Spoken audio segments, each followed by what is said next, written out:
That's right, my friends. Bad Blood is officially in the books, which is a very strange sentence to say. And do not forget, you can head to What Culture Wrestling to get my ups and downs, where we go through every beat by beat, which is also a silly thing to say. But here we are going to chill out, and we are going to talk about the big talking points, the biggest of which is that the final boss is back. Now, this was already out there in the day, which is good. You want people to be able to tune in hoping to see The Rock, because he is a super duper whooper mega star, and that's why I totally understand why he closed the show. Even though he just came out, he counted to 3 on his hands, he did the cutthroat thing, and then he just left again. I mean, he couldn't have been there for more than 25 seconds, but the pop was absolutely redonkulous, and again, it got everybody talking, and that's what you want after a pay-per-view premium live event. But of course, it ties into the bigger conversation, which was the Hell in the Cell started the thing, which was Drew McIntyre versus CM Punk, which we'll talk about in just 1 second. And ultimately, it's one of those things where two things can be true. If I was The Rock, again, a proper Hollywood movie star, you would say, I'm pretty sure I should be the last thing that they see in order to trigger the talking points that people are having on social media. But you can also access your wrestling brain and be like, well, actually, no, Drew and CM Punk have been doing amazing work since January. They have the hottest feud, and that's what I want to see at the end of the show. And you can also kind of argue from a structural point of view. Having the Hell in a Cell match first just meant other matches suffered, because they also probably had one of the matches of the year. Is one of the best Hell in a Cell matches we've seen in absolutely ages, because they treated the Hell in a Cell in the right way. So you did kind of have this strange atmosphere to the whole thing. But ultimately, I don't care. Personally, I don't care if The Rock comes out first, third, fifth, or seventh. I don't care where the Hell in a Cell match goes, as long as I get to enjoy it. But if we are going to put our nerd hats on, I think there would have been a better way to sort of number everything in terms of the chronology. But we still got to enjoy all of it. So again, I have real problems. I don't want to get bogged down with it. Now, on the subject of The Rock, he was clearly annoyed at Roman Reigns. He's clearly annoyed at Cody Rhodes.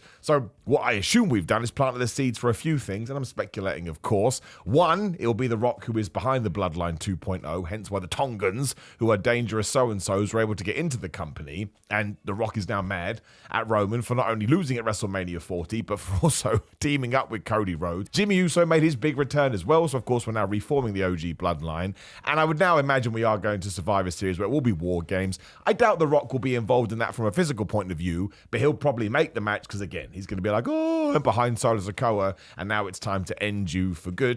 Look, maybe we do a triple threat match at WrestleMania 41. Maybe we do Cody Rhodes versus The Rock at WrestleMania. Then at SummerSlam, which is now 2 nights, we do The Rock versus Roman Reigns. But I would certainly imagine within the next 12 to 18 months, we're going to get both these matches done. And it's exciting. The Rock cut an Instagram live promo afterwards. It's very, very funny. It's just the persona that we've now got used to, where he'll say whatever the flub he wants. He saw Dusty Rhodes on one of the WWE production trucks, said, love you, hate your son. He saw John Cena and said, go eat a bowl of Fruity Pebbles. It's just enjoyable, right? And again, that's the major thing that I want to take away from it. And it also makes me want to tune into Raw, I guess SmackDown in this sense, to see what is the next steps on this story. And that is what WWE is very good at, and why I do have another negative that I'll get to in just 1 second, because I actually think it goes against what WWE has been doing. But it was a tease, right? And I think the fact we got it at the end of a so-called B pay-per-view is kudos to everybody involved with WWE, because 5 years ago, B pay-per-view's rubbish, right? You can go back and look at the cards and go, that match happened? I don't remember that. Whereas now, The Rock can flip and turn up, and on Raw, Jey Uso can win the Intercontinental title. After a while, all of this does get in your brain, and you start to believe who the hell knows what we're going to see on any kind of a show, and that makes the product must-see. And the tag match was fun as well. I actually thought the Bloodline would win, because I thought Cody and Roman wouldn't be able to coexist, but instead, I didn't have Jimmy Uso returning, and I really should have done. I had mentioned it in passing, but I convinced myself it wasn't going to go down. So reuniting the OG Bloodline, especially because Jimmy was going, Roman, you have to help Cody, just to establish that he will stand by his side regardless, and then have The Rock sticking his oar in there too. And the fact, almost forgot to mention this, that on social media, I love that WWE did this, it's daring and creative. Kevin Owens turned heel on social media, because it was after the pay-per-view, and fans were just filming Cody Rhodes because he was hanging out by his bus, and we're nerds and we're geeks, and that's what we do. Kevin Owens obviously went to confront him, like, now you're hanging out with Jimmy Uso, who really ruined Kevin Owens' life, and he punched him in the face and he beat him up. Now, I suppose there was a 0.001% chance that nobody would have been filming this, but WWE went with the odds and they were correct. And now we have that to look forward to on SmackDown as well. So I loved all of it. Again, in terms of the way to end a show and just get you excited. I mean, the Hell in a Cell would have done that for sure as well. And like I say, if I was in control, which sometimes I should be, obviously not, I'm an idiot, I would have put the Hell in a Cell last. I also, again, it's The Rock, man, Dwayne Johnson. He's been in proper films. My mum knows who he is, so you have to kind of look at it in both ways. But yeah, really, really good sort of last 25-minute chunk, and we booked Jacob Fatu wonderfully. Like, the only way we took him out was a splash by Cody Rhodes from the top of Tina the Turnbuckle through Alan the announce table. Our poor wrestling friends got absolutely murked on this evening. So yeah, I mean, it's not going to last long in the memory from a match point of view, but I imagine all the story beats around it are going to tie into the next 6 to 8 months of television, which is great, which is awesome. And the star power keeps coming back, and then John Cena's going to return. So even if there was a lull in gate receipts or attendances or numbers, which I don't think there is, WWE at the very least will stay balanced, which is great for them. However, let's talk about CM Punk versus Drew McIntyre. In many ways, we could keep this quite brief. You should go and watch the match. It's absolutely brilliant. Both guys understood that we need to get the Hell in a Cell back to what it was in 1997, or where Triple H and Batista had their match. And Triple H versus Batista was WrestleMania 21, if my brain serves me right. So that's like 15 years ago. No, it's not more than that. That's a long old time ago, 20 years ago, and I think it's the best one since then, and this one may have been even better. I think it's Drew McIntyre's best match of his career, and I think it's CM Punk's maybe one of. I had to sit down and really think about it, because you can't just do this. You need the 10 months beforehand. You need the promos. You need the strap match. You need everything we did at SummerSlam. We did at Clash at the Castle Part 2. All of it tied into this. There were callbacks, and it was vicious, and it was aggressive, and it was horrible to watch at some points. We did use weaponry, which some people didn't want because they'd rather be focused on the cell, but I thought, once more, it was balanced perfectly, to be honest. Apparently, Drew McIntyre let CM Punk hit him in the head with a toolbox for real, so the blood would get worse. We did have blood. Shout out to the guy on social media who said, well, it wouldn't be that good if we didn't have blood. We had blood. I've been saying this since 2014. It's like when the Arkham games came out. Oh, it wouldn't be very good if Batman wasn't in it. He's in it. He's in the game. It's just like saying, well, wrestling wouldn't be very good if there was no people there and there was no wrestling ring and no fans and no crowd. You can't digest something down to its core point. It doesn't even make any sense. But I really would implore you to just watch it. It may not be for you. You may not like it, which is totally cool. But I don't think they could have done it better. That's the thing. And the finish was always going to be interesting. I knew that CM Punk was going to, well, I thought that CM Punk was going to win. And I knew he was going to do that thing afterwards when he falls down. Wasn't calling the oxygen, but I felt both guys had to feel like they'd been ruined by the Hell in the Cell. Then when we get to the next Hell in the Cell, we can use the amazing seeds that they planted here to grow a wonderful flower. But you needed something big to justify 1, 2, 3 when neither guy felt marginalized. What we came up with, and Drew McIntyre deserves a raise and some flowers and some chocolate and whatever his favorite things are. He went to do the Claymore kick on Simba the Steel Steps. CM Punk got out of the way. Drew McIntyre didn't take a flat back bump onto the top of the steps. He went into the damn ridge, the damn side. His lumbar and his back must be totally wrecked. You can't fake that. There's no way. Even if they did gimmick the steps, it's still bone going into hard ridge thingamajig, and it looked disgusting. And the fans went nuts. And I just think this is so creative because we didn't do anything. I don't got a gun and shot somebody else. We just looked at the props we did have. And we're like, well, how can we work within this? And it worked. And then Punk obviously gets the GTS with a chain around his knee. 1, 2, 3, and that rhymes. So it must be the case. But you can argue that both guys walked away as not losers, but as wrecked men. So whatever they do next, they can both benefit from it. It was tremendous. It's a 5-star professional wrestling match. I gave it a golden up on Ups and Downs, should you so care. And it's probably something that I'm going to want to watch again at some point. I mean, they just made the most of nothing. Again, it's just the way that we explain it, right? They did a suplex from the apron through a table to the outside. Well, that sounds a little bit mundane, I suppose, for 2024 wrestling. But when you watch it in context with the limited room they had and the aggressiveness and the blood that was pouring and everything that come before it and everything that came after it,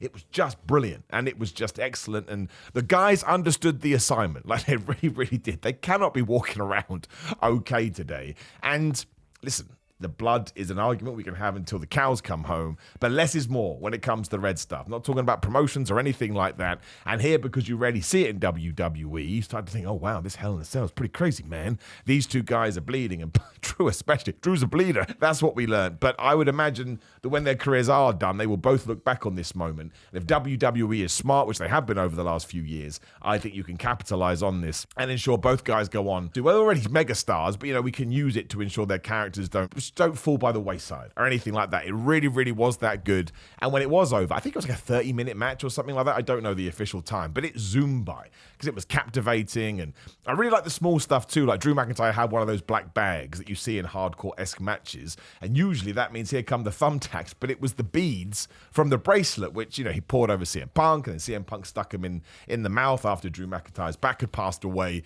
I kind of think to myself, what else could they have put in there? And that probably would have been overkill. They didn't get out of the cell. When was the last time we didn't see anybody get out of the cell and actually stick within it? I mean, CM Punk was even wearing Shawn Michaels' 1997 inspired gear. So they'd clearly gone through Undertaker versus Shawn Michaels and taken a lot from that. That's still my favorite Hell in the Cell ever. I mean, the 1998 King of the Ring one is a spectacle, but in terms of what the Hell in the Cell was meant to be, it's the debut one, which I think is the best. So massive, not pat on the back, because Drew McIntyre needs to rest that thing.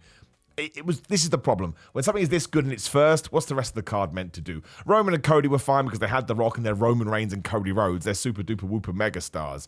But that's why you should always put it at the end. And I'm sure those two guys know that. So you were the main event, not that they were going to watch this video. And more power to you for putting on a masterclass of pro wrestling and something I just enjoyed. And every now and then, that's all I try and do when it comes to wrestling. I sit down and go, did I enjoy it? Did I not enjoy it? Did I like this? Did I not like that? And I did. A lot. I would give it all the stars in the world, which was in stark contrast to the Saudi Arabia announcement, which I did not like. I often get accused of, Simon, you don't like any, so you like everything, it's so boring. It's not true, man. I just look on the light side of pro wrestling, so I'm always going to have a positive vibe because I like to be a positive person too. But this was not good because, again, I kind of mentioned it earlier. WWE is at its best right now because it's stories. So Kevin Owens beating up Cody Rhodes by the bus. Well, of course he did that. They'd have problems. Whereas from nowhere we get told, in 4 weeks, that's when the Crown Jewel show is, it's champion versus champion on both the men and women's side, which I presume means Cody Rhodes versus Gunther, which is not how I want that match. I want plenty of build-up and plenty of story. I guess it's Liv Morgan versus Nia Jax, I suppose. That's what we're doing. Yeah, that must be right. And the winner gets a Sesame Street rectangular belt that we're calling the Crown Jewel Championship. Just doesn't do anything for me, right? Again, we've made the title up just to appease the Saudi Arabia show, so it has no worth. Everyone talked about when the World Heavyweight Championship got introduced, oh man, it means nothing. And Seth Rollins, and Damian Priest, and Gunther went out of their way to make that mean something. And I'm sure CM Punk's going to have it in a couple of years. Well, already, but especially in a couple of years, it's going to feel excellent and like something you want to win. We're not going to remember the Crown Jewel Championship. It's like the Greatest Royal Rumble title, which was also pants.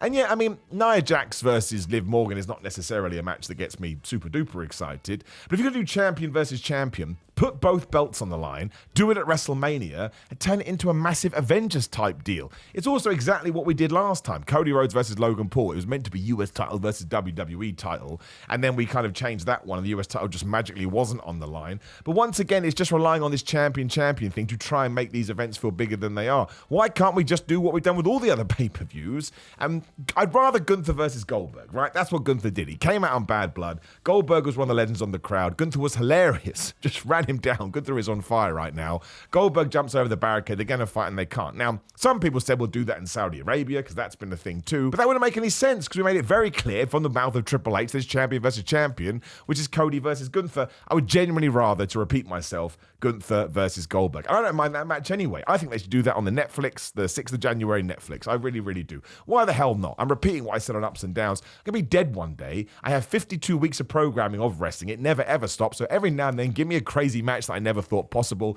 Keep it short, and obviously Gunther has to win. I don't mind that at all. That'll be perfectly fine. I just think you have to come up with ways and means to make it work, given that Goldberg is a 57-year-old man, and Gunther is the champion you're trying to protect right now. Not a problem with it at all. But it just feels lame. It just does. It feels out of nowhere. It feels shallow. And I'm just going down the same track here, but WWE has felt deep and like it actually means something. And look, I understand they're doing it for money, but it ties into all the other controversy and all the other politics, which I won't talk to you about here because I'm sure you have enough people shouting you about that stuff. But this is not the kind of stuff that I personally want from WWE. And I don't think the people in the arena did either, because it kind of fell flat and we've just made up another championship. And also, throughout all of wrestling, we don't need more belts. And we are still waiting for the mid-card women's championship. Why can't we announce that? Why can't that be fought at a Crown Jewel? And you could have a Michin, you could have a Chelsea Green, you could have a Naomi, me, I mean, not Jade Cargill and Bianca Belair, they're the tag champs. I don't like to merge those, but you could do that as well. There's loads of people. That could have been a historic thing. That could have been massive, but no,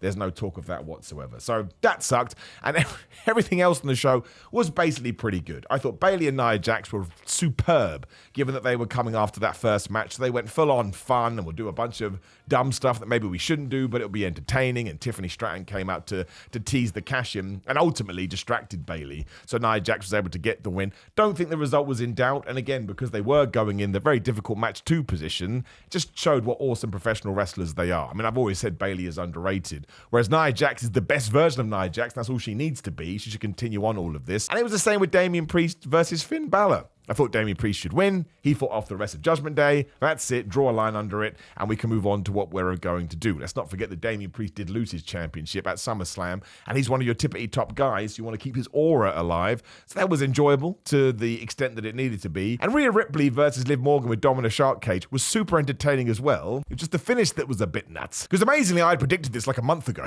so I was very pleased. But Raquel Rodriguez did come back to protect her former tag team partner Liv Morgan, but I just think she mistimed her run out. Now, there is no reason she would have hit the Tijuana bomb, whatever the hell it's called, and dragged Liv onto Rhea for a 1-2-3, which we kind of saw. Even Michael Cole mentioned it's a visual pinfall, unless it was meant to be the fact that Liv Morgan was going to win. But because Raquel came out when Rhea was whacking Dominic, who had come out the shark cage and got his foot caught, he's so good. He totally understands his character. It would have been dumb if the referee had just ignored this. So I presume the ref was meant to be somewhere else. Maybe Dominic was meant to fall down and create some sort of separation. But stuff happens. I don't care. Like, it did make for an awkward finish. You can certainly criticize it. But we'll forget about it tomorrow, and at least we understand what the story is. We now have a mini group within the Judgment Day, which is Liv, Dom, and Raquel. And I think that works perfectly because you can go back to any video, even years ago, when Raquel Rodriguez used to come out. If she had sort of set the world on fire as a babyface, fine, but she was still kind of finding her way. She's massive and jacked and intimidating. She should be a bad guy. And then after the bad guy run, then she goes babyface. And watching Rhea and Raquel fight it off is going to be totally fine. That's the kind of match I like. It's big women slapping women meat. So again, no fault there. It just, the execution was a bit poor. But who cares? I don't care.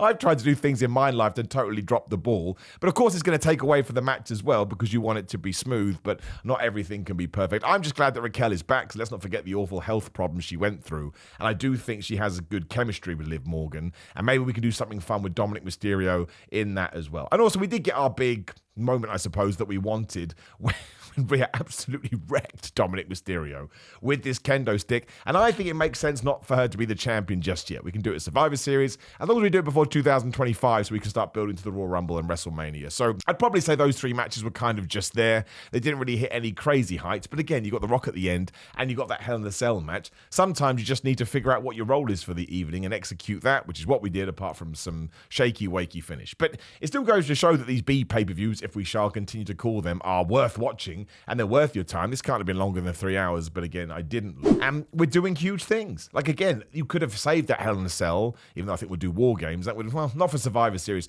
but you could have saved it for a big 4. Maybe you could have stretched it out to the Royal Rumble, or that would have been crazy. But no, we now have the faith and we have the confidence that we can do it on something like Bad Blood, and those 2 guys absolutely killed it. So it's definitely worth your time. You can probably fast forward the Saudi Arabia stuff and those 3 matches and just watch the first and the last one. But that just means you're saving time on your life, and you're going to have more time before you eventually die. And I shouldn't have said that. Now, more importantly, make sure you let me know what you think about Bad Blood in the comments below. Like the video, share the video, and subscribe. You can click the video on the screen right now as I predict WrestleMania 41, which now is probably going to be massively out of date, but that's why it's fun. If you're into fitness as well, please do go to grillermind.com/Simon. You can get 10% off. They're also doing 30% off a lot of their pre-workouts recently, so do check it out. I use this. I think it's great. Otherwise, I wouldn't promote it. You can also work out at home with a Go-Go Fitness. Use code Simon20. Patreon.com/Simon316. Simon316 on all social media. It is Simon J. Miller on TikTok. Simon on Cameo again throughout October. All personalized video messages. The money I earn is going to go to hurricane relief in America because that thing is absolutely terrible. And ProWrestlingTees.com/Simon Miller for my brand new surprise roll-up t-shirts